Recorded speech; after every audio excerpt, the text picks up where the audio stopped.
తమిళ super star Rajinikanth అభిమానుల గురించి అందరికీ తెలిసిందే. ఆయన సినిమా వస్తుందంటే రజనీ ఫ్యాన్స్ చేసే హడావిడి తారాస్థాయికి చేరుతోంది. ఆయన భారీ కటౌట్లు, పోస్టర్లకు పూలదండలేసి కుండలతో పాలాభిషేకం చేస్తూ ఉంటారు. ఈ నేపథ్యంలో రజనీకాంత్ కు వ్యతిరేకంగా బెంగళూరు కోర్టులో ఇంజంక్షన్ సూట్ ఫైల్ అయింది. తన సినిమాలు విడుదల సందర్భంగా పాలు వృధా చేయకుండా అభిమానులకు రజనీకాంత్ విజ్ఞప్తి చేసేలా ఆదేశించాలని కోర్టును పిటిషనర్ ఆశ్రయించారు.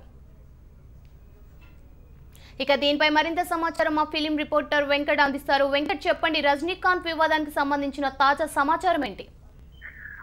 దక్షిణాది హీరోలో రజనీకాంత్ కున్న పేరు మరి హీరో కూడా లేదని చెప్పొచ్చు. ఎక్కువ ఫ్యాన్ ఫాలోయింగ్ ఉన్నటువంటి నటుడు రజనీకాంత్. మొత్తం ఓవరాల్ గా చూస్తే ఆయన ఇటు మా సౌత్ ఇండియాతో పాటు మొత్తం కూడా బాలీవుడ్ లో కూడా ఒక నెంబర్ 1 అటువంటి ఒక మంచి పేరు ఉన్నటువంటి నటుడు రజనీకాంత్ అని చెప్పవచ్చు. ఆయనకున్న ఫ్యాన్ ఫాలోయింగ్, ఆయన సినిమా కనుక రిలీజ్ అయిందంటే అభిమానులకు ఒక పెద్ద పండుగనే.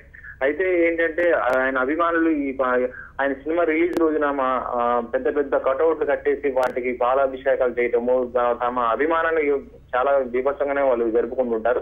ఇది ప్రతి హీరోకు ఉండేటువంటిది. కాకపోతే ఏంటంటే రజనీకాంత్ అభిమానులు మాత్రం చాలా ఎక్కువ దీన్ని ఎగ్జైట్ తీసుకుని వాళ్ళ సొంత ఇంట్లో ఒక ఫంక్షన్ లాగా జరుపుకుంటుంటారనమాట.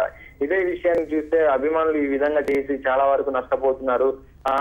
తమ స్టార్ హీరోల కోసం వీళ్ళు చాలా సందర్భాల్లో లాస్ అయినటువంటి సందర్భాలు చాలా ఉండటంతో ఇదే విషయాన్ని ఒక సామాజిక ఒక వ్యక్తి ఏం చేశారంటే దీన్ని బెంగళూరు కోర్టులో దీనిపైన ఒక కేసు కూడా ఫైల్ చేయడం జరిగింది. ఇలాంటి విషయాల్లో అభిమానులు ఇలాంటి పనులు చేసి ఆర్థికంగా నష్టపోయి తమ కుటుంబాలకు అన్యాయం చేయొద్దని, వీటిపైన రజనీకాంత్ లాంటి ఒక హీరో కనుక తమ అభిమానులకి ఒక పిలుపునిస్తే మిగతా హీరోలు అభిమానులు కూడా మారడానికి అవకాశం ఉంటుంది. మిగతా హీరోలకు కూడా తమ అభిమానులు ఇలాంటి పనులు చేయొద్దని కూడా చెప్పడానికి అవకాశం ఉంటుంది అనే ఉద్దేశంతో ఆయన ఈ బెంగళూరు కోర్టులో ఇంజక్షన్ ఫైల్ చేయడం జరిగింది. అయితే ఈ విషయం ఇంకా అభిమానుల పైన ఇంకా ఎటువంటి అంటే దీనిపైన కూడా రజనీకాంత్ ఇంకా దీనిపైన ఎటువంటి కూడా స్పందించడం కూడా జరగలేదు.